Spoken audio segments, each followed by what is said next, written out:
43ኛ ጥያቄ ለመስራት ይችን ማወቅ ይኖርባቸዋል። ኤስኤን እኩል ነው ኤን ኢንቱ ኤን ፕላስ 1 ኦቨር 2 ምትላለች። ይቺ ምንድናት? ዘ ሰም ኦፍ ዘ ፈርስት ኤን ናቹራል ነምበር ሲባል በዚች ፎርሙላ ነው የምንጠቀመው። ለምሳሌ አሁን ዘ ሰም ኦፍ ዘ ፈርስት 20 ናቹራል ነምበር ብላችሁ ኤስ 20 እኩል ነው 20 ኢንቱ 20 ፕላስ 1 ኦቨር 2 አድርገን እንሰራለን ማለት ነው። ሶ ይቺ ሜትድ ላወቀ ይሄ ቀላል ነው። ኢፍ ዘ ሰም ኦፍ ዘ ፈርስት ኤን ናቹራል ነምበር ኢዝ 210 ቢሆን ዘን ኤን ኢዝ ኢኳል ቱ ነው። ሶ ድምሩ ተሰጥቶናል 210 ነው ተብለናል። እኩል ነው እንልና ይሄኛውን ዲስትሪቢዩት ማድረግ እንችላለን። ኤን ስኩዌር ፕላስ ኤን ኦቨር 2 ሶ ኦቨር 1 አድርገን ክሪስ ክሮስ ወይም በሁለት በሁለት ማብዛት እንችላለን። ይሄ ምን ይሆናል? ኤን ስኩዌር ፕላስ ኤን እኩል ነው 420 ይሆናል ማለት ነው።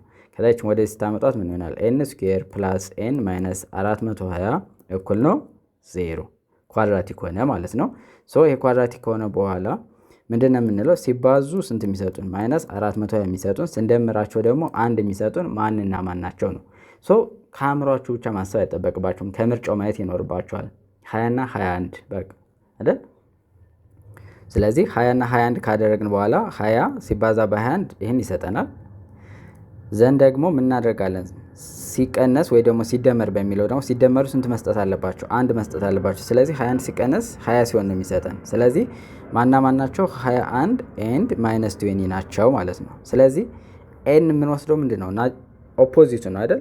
አሁን ይህንን በፋክተር ፎርም ስንጽፈው ምንድን አድርገን ነው ጽፈው? ኤን ፕላስ 21 ኢንቱ ኤን ማይነስ 20 እኩል ነው 0።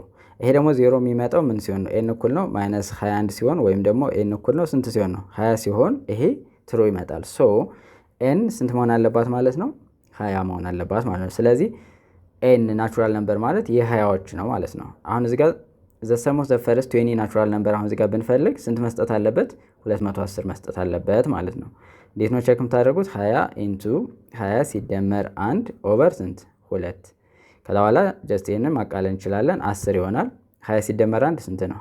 21 ሲባዛ በ10 ታደርጉታላችሁ 210 ይሆናል ማለት ነው። ስለዚህ በዚህ መንገድ መስራት ትችላላችሁ። ስለዚህ ፎርሙላ የማታውቁ ከሆነ እቺኛዋን መያዝ ይኖርባችኋል። ለቲክቶክ አካውንታችን አዲስ ከሆናችሁ ፎሎ ማድረግ፣ ላይክ፣ ሼር እና ኮፒ ሊንክ እንዳይረሳ። አብራችሁን ስለቆያችሁ እናመሰግናለን።